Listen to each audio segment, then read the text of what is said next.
Peace in folks, how you doing? Use the force, positive mental attitude. You know how we do. So, all the while, everyone's COVID this, COVID that.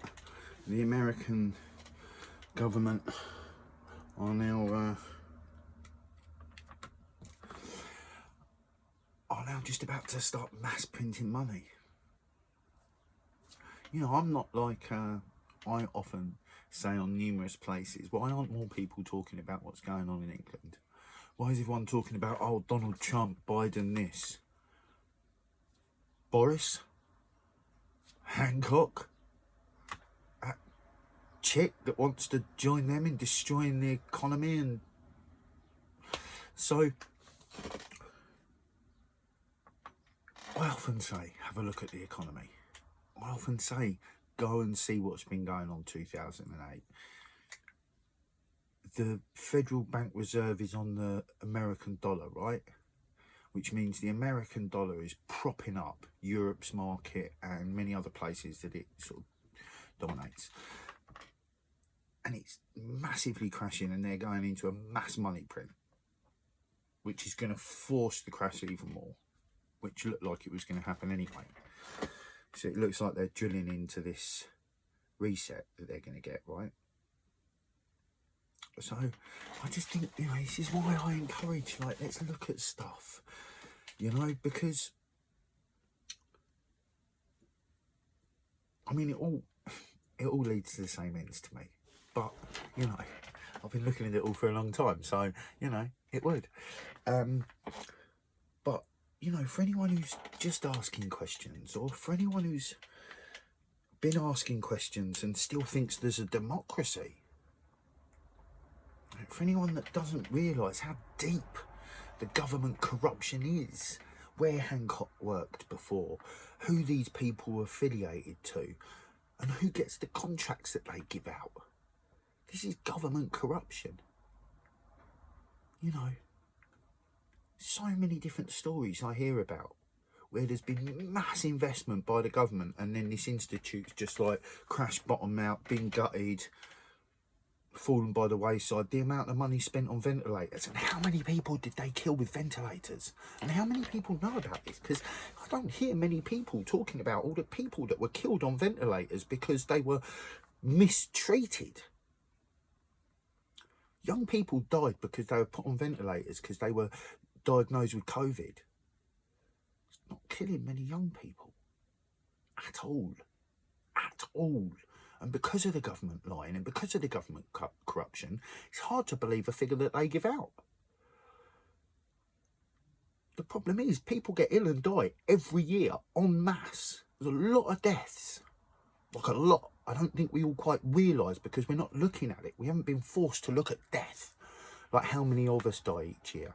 So people aren't used to these massive numbers of deaths. Like, oh my God, look how many people are getting hit by COVID. So many more people get hit by so much more every year. You know, saw a post this morning saying what a killer COVID was, you know. It's fucking killed the common flu, it's killed the cold, it's killed cancer. We have deaths every year, man. I've lost people. I know about death, I know about loss. So I'm not sitting out here like some fucking anything. Right? I've lost the only people I cared about in my family, pretty much. That's a bit harsh. I know some of them watch sometimes. Sorry, but where are you? You know? The Institute of Family got destroyed, people. Look at it. It's a mess.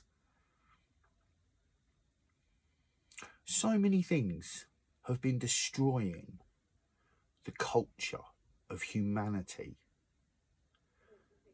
You know, you look into, this is one of the reasons why I love looking into like ancient history of like tribes of like, you know, the Dogon, who are still alive and kicking and living in homes that they've been living in for thousands upon thousands upon thousands of years. And their history shows that the Western timeline is bullshit. So does many cultures. show that the timeline's not right, it's trying to fit a narrative. And why is there a narrative there?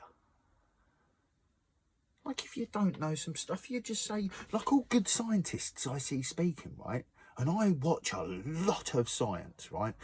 And all the ones that I really sort of tend to respect when they speak, they all have a similar thing they'll say. And they'll say this, well, we couldn't possibly know. That's the thing of science. You don't know. You're finding out. You'll discover a new discovery, but it's never definitive in the end. You just know you've just reached a new understanding from what you've seen. You know,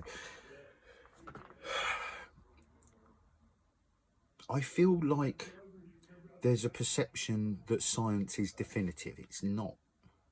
It's fucking good and it's fucking handy, and you can say a whole lot with science. I love it because it's part of life.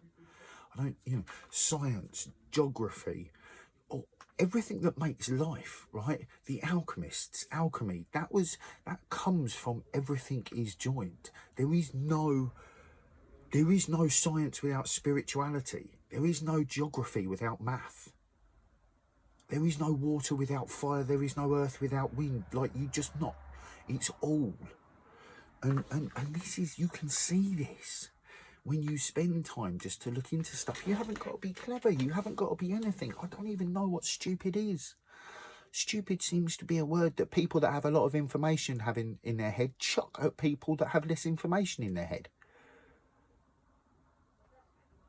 Right? Like, that's bullshit. That doesn't make you stupid. That means you don't know as much. Is that stupid? Is that even fair to say? When we don't have equality in learning, because if you are born to a single family household and you live in council accommodation and you go to a mainstream school, you'll get a very, very different academic possibility than someone who is born in a family home in a very rich, wealthy street in Chelsea and they go to a private school. That will be a very fucking different education, content, everything. It's different. So we have these obstacles to overcome, right? They're there, but we can overcome them. You know, like my upbringing was probably middle of the roadish. It was like working class. Both my mum and my stepdad worked. You know, they both had a car. We almost holidayed once a year. More often than not, it was in England because, you know, they didn't have that much money. They had more debt. You know, so I wasn't like Strugglesville, but I wasn't like Sweetville, and I always knew that I wasn't them either. I didn't have like when I say I always knew, growing up, right, like, I don't know, hitting somewhere around 21 where a lot of things changed for me and I realised, like, oh no, that school bullshit ain't the be all and end all. You don't have to be nothing just because you came out of school with nothing by their standards, right? So things changed after that, but pre that I always felt like I was just going to be this, like, you know, lower class in the eyes of society, right? Nobody, right? I don't think anybody's like that. I mentioned a street sweeper the other day in a video I made, not because I believe a street sweeper is any less than a fucking a banker or a, you know, politician. In fact, I'd probably say street sweeper more often than not is better than both of them people, but I don't want to cast out any judgments on all these power-hungry, crooked people that are doing nothing but getting theirs. That's what they've been raised in, but they need to start realising that a lot of us are changing from that. There's a lot of change happening globally, man. These global rebellions happening for similar and different reasons. There's so many reasons, right? My videos, right, are full of research ideas, right? I was thinking about this earlier. It's like, because I don't go, I'm not the scientist, right? I am not the archaeologist. I'm not the, you know, whatever. But I go and find these people and I binge watch, right? I binge watch information, and you start to, you just start to, get ideas on things, on, just on processing it and it sinking in and making some sort of sense. Now, I can't break it all down for you, but I can certainly get the idea of it. So this is my point, right? Pick stuff, go look at it, and all the while be working on yourself, right? I want a better future, so I'm promoting awareness. And I realise that I can be more aware than I am sometimes, but I'm also aware that I'm way more aware than I was in my 20s, in my 30s, in my teens. There were certain parts of my teens where there was some deep ass awareness going on. Lucid dreaming that I haven't been able to do since, but we'll see. But my point is, self-awareness and worldly awareness is paramount in this time with what's going on with this pandemic. We need to think about things, talk about things, not be scared to have ideas. A Declaration of Humanity group on Facebook. I'll chuck the link in the description. Hit it, come over. We're not talking much at the moment, I'm not active in it much at the moment, but that will change. I'm just basically getting some numbers in there at the moment. I've posted out the document. There's information in there for people to look at. I say document, it is literally just, I've created in notes what I think is 13 headers, a fair point. Let's talk about it, add to it, evolve it, make it something, get people behind it, create a movement and implement it. The planning is easy. The doing, that's not quite so easy, because we've got to get everyone together and everyone's got to agree on something. But I think that can happen. If the Magna Carta could come about, and really, let's face it, that was the landowners making sure that the higher powers weren't just bullying them around, right? So they put themselves as middlemen in between them and us. And, so we need to modern day Magna Carta, but better, much more encompassing, global thinking, local acting, I think it can work, but we've got to get awareness, man. If we can't stop ourselves on just picking a side and arguing with people without truly knowing about that side you're picking, that's going to keep causing problems. We've got psychological issues we need to address because we've been raised in a hierarchical, judgmental society. It's not like everyone's sick.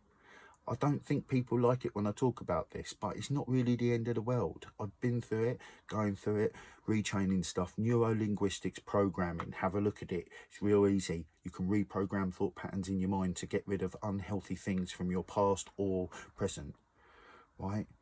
Neuro-linguistics. Let's take our minds back. Because the mind is a dutiful servant, but a cruel master. Right? My mind serves me. And it's fucking great fun. I'm not saying everybody is modern day robots, but we're heading in that direction. The more free will they take away from us, the more subtle subliminal messaging they put towards us. And they're using social media now and have been for a long time, and the data from it, I've been speaking on it. So, economy, mindset, awareness, data usage. What's that company called? Sovereign something. I don't know. It's a data company based in London. They've been working with the government. There's points, man. You want to have a look at something, go have a look at something. So we can have conversations where you don't think I'm nuts, and I'm happy that we're speaking on a level, right? Because I only talk about information that I've found that is actual stuff. Maybe somewhere or other I might get something wrong and blah blah blah. I'm no saying I'm not perfect, but I'm looking at real stuff. I'm not like some theory lover, right? They're interesting, sure, but they're not constructive for what we need, people, and we're up on that time. So I'm going to say to you, use the force, positive mental attitude, be kind with your thoughts to yourselves like you would for others, keep loving your hearts for yourselves like you would for others, and let's get it. Get what, John? Awareness, of course. Peace in.